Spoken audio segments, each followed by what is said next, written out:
Hello and welcome to Ride with Nick, where this week we are breaking all the rules.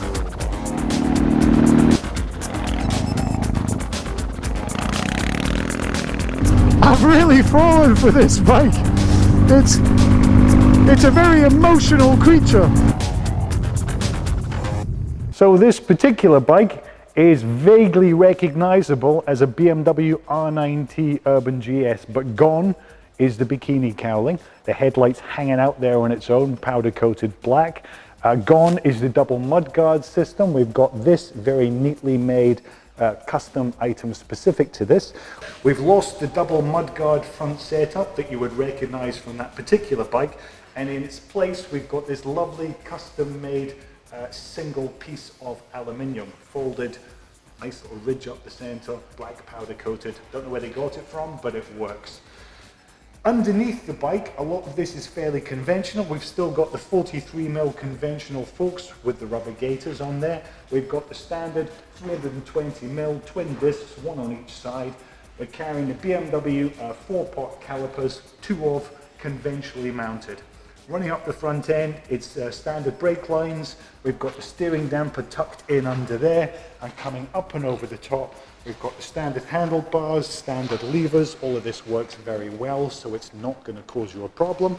So we have this custom colored blue, which very much suits a BMW. And then what really lifts the bike up and out is this insectile, almost reptilian looking, fully floating seat. There's nothing under there to support it. The subframe is gone, gone, gone. And then hanging off of there is the LED indicators, brake lights, running lights, everything in that one unit there, which is very neat, very tidy. It gives us so much space in around the bike where you'd normally have the gubbins. We're still running a 19-inch wire wheel in the front. We're running a 17-inch rear wheel at the back here, which is a 160/70/17. And somebody has seen fit to fit Continental TKC 80s, which is going to make this bike very interesting on the road. Very much standard fare, and in keeping with this motorcycle, is the 1170cc 4-stroke air-cooled boxer twin. It's a beautiful engine, really complements what's happening with this bike in terms of style, in terms of the 85 foot-pounds of torque that this engine is going to punch out through this unconventional choice of rear wheel. And just the character of the engine, the way it moves, the way it's got a very living mechanical feel is going to suit this bike. What is not conventional is this.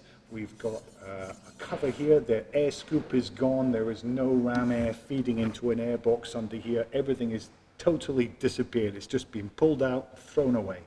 We've got these funky little filters there feeding directly into the cylinder heads.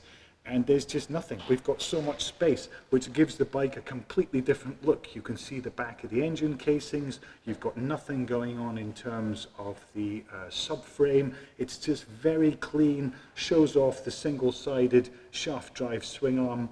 There's a certain purity to it, an absolute beauty, and then suddenly, out of nowhere, we get this monster of an exhaust coming back and just sliced off, cut off on both sides, 2 into 2. It's gonna sound like some kind of dinosaur from the Neolithic prehistoric age. It's brutal. It's a brutal looking solution. But there we go. Customization should always divide opinion. So all of this subframe from both sides has been removed. As you would expect it to, BMW makes this particular part as a bolt-on, bolt-off section, so it's a fairly straightforward job. What's not a straightforward job is getting these LED brake light indicators to work with this bike when it's not really designed for it. You've got a single monoshock, and all of this space opens up and shows you the shaft drive single-sided swinging arm. It's elegant in a way.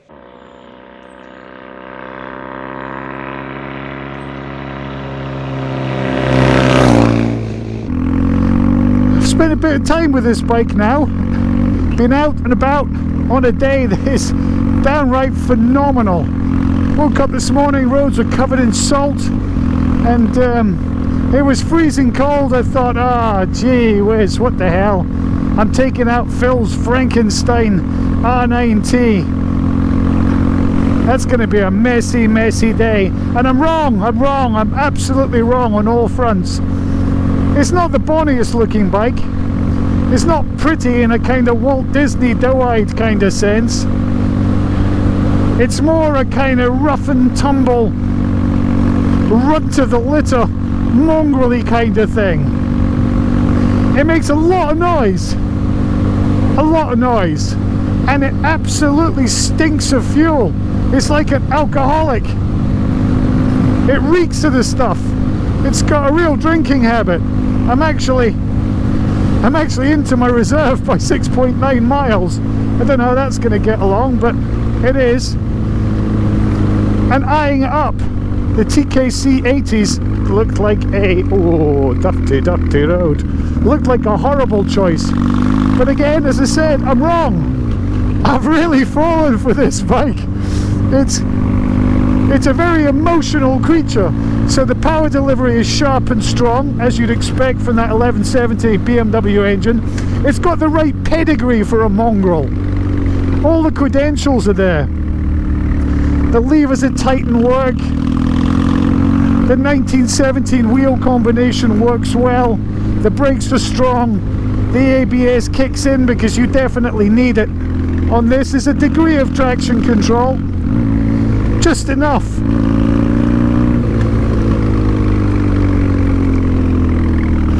And it batters along.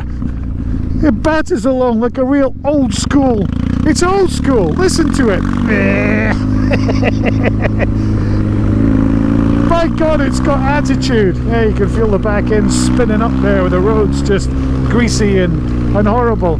Unexpectedly, for me anyway, you can really lean on those TKC 80s. And you can go, you can get a lot more out of them and take liberties I didn't think you'd be able to. It's a head over the, it's not a head over the heart, it's a heart over the head.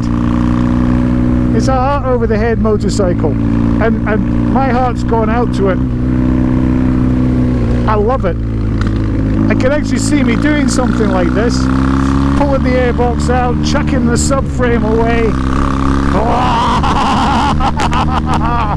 It's so loud, but it's good fun. It's childish and stupid, irreverent,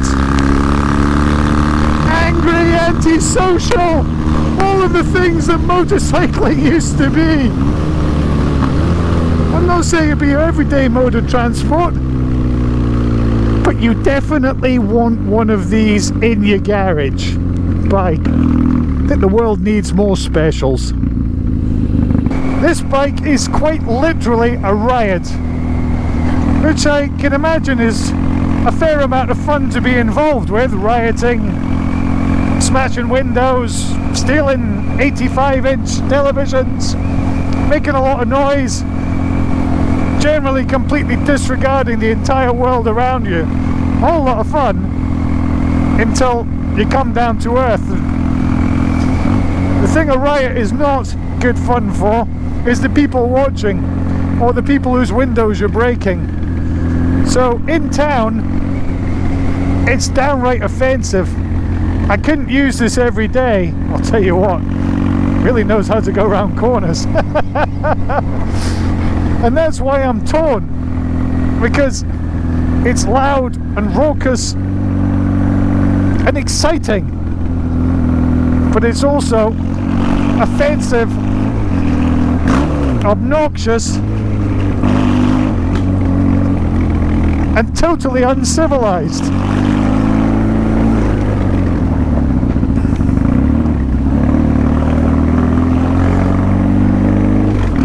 Oh, motorcycles, they can get you down the smallest and narrowest of spaces that a car just cannot handle. So things that could have been changed on this bike but haven't been, that would have made it better: suspension. It's never been top notch on the entry-level R9Ts, and the Scrambler is the same. The 43mm conventional forks are adequate. You could have chucked some really nice heavy duty suspension at it and it would transform this bike. So that's something that hasn't been changed that could have been.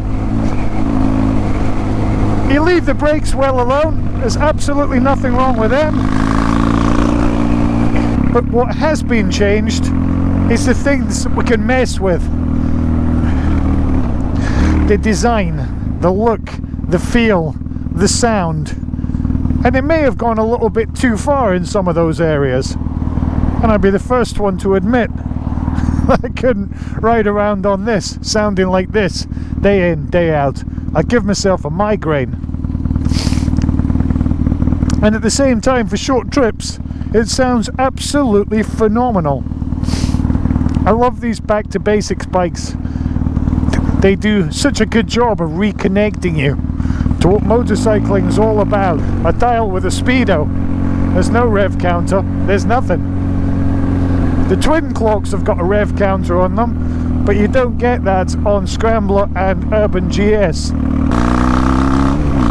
Really got a lot of time for these naked, back to basics, simple, good fun, relatively affordable roadsters.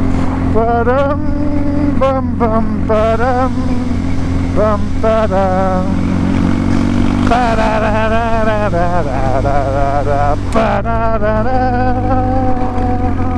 Wow, it's a musical instrument. Ba-dum, bum, bum, ba-dum, bum, ba-dum.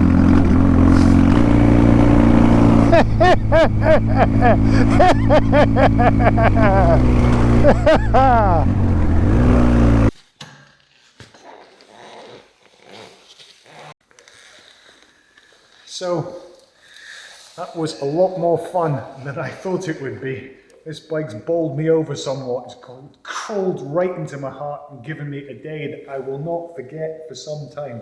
The world needs more of these type of motorcycles, and the world needs more people to go out there and put their stamp on anything that they feel that they need to personalize and make their own. So get out there and get it done. If you like this, and I liked all of this, click on like and subscribe for much more content going forward into this year.